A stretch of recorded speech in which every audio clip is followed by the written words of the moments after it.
Hi guys, Judy Fine here. Today I have a quick chat about your chest voice, about how to strengthen and expand it up into the part of your range that some people refer to as your mixed voice. I'm going to tell you why so many singers never really develop that part of their range and how you can ensure that you are not one of those people who never develop it. So stick around and check it out.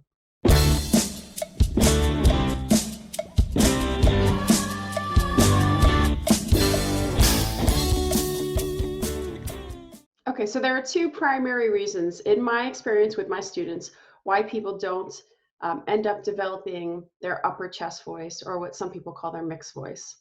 The first is they often reject their head voices.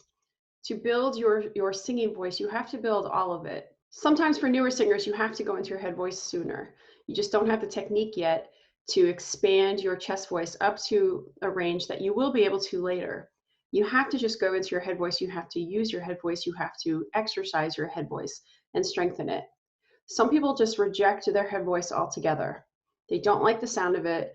They don't like the quality of it, especially compared to their chest voice. And so they avoid using it, or they try to force themselves to sing higher notes in their chest voice before they're ready. So you have to be willing to work on your head voice. When you work on any part of your range, you are helping your overall singing. So work on all of your range, including your head voice, and including whether or not you like it, because liking it today has no bearing on whether or not you will like it 3 months from now, 6 months from now, 12 months from now, etc. You've heard me say this before. So don't reject any area of your range, work on it. If you don't like it, instead of avoiding it, work on it.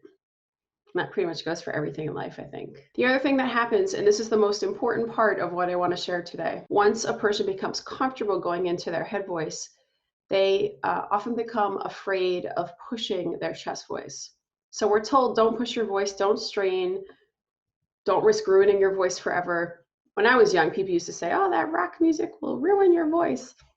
I don't think people really say that anymore, but there is that sort of underlying idea that if I push my voice at all, I'm going to hurt it. Now, of course, if you push your voice incorrectly, if you're straining, if you're overworking it without letting it recover, things like that, then you will hurt your voice. You could do damage that's more permanent, that requires surgery.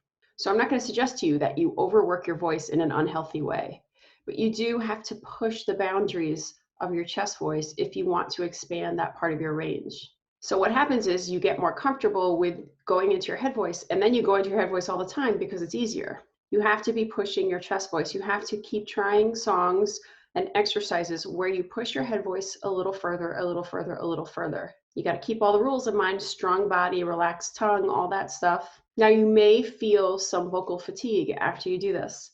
And sometimes people feel vocal fatigue and they freak out because they think they're hurting their voice. Vocal fatigue isn't automatically a sign that you are damaging your voice. If I got up from this desk and I decided to go do 100 sit-ups, assuming I could get through 100 sit-ups because I haven't done that, my ab muscles will most likely be tired tomorrow.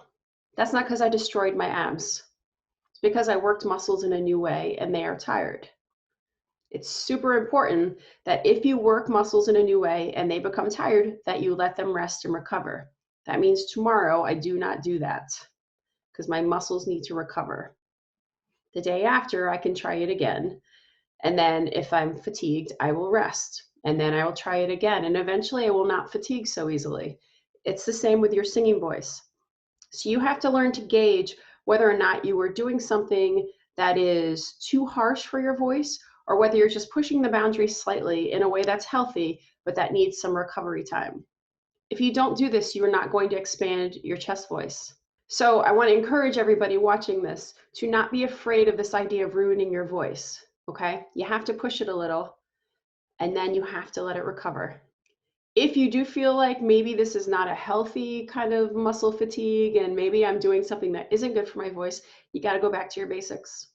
I have videos all over my YouTube channel about expanding your ribs, about relaxing your tongue, about doing vocal exercises. You should always be doing vocal exercises. I've mentioned that before, like every video. But you also got to push yourself, and it's okay to push yourself. So let me sum this up, okay?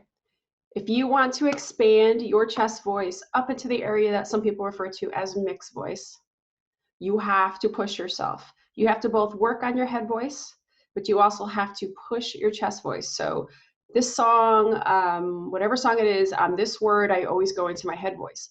This time when I sing it, I'm going to try to stay in my chest voice for that word.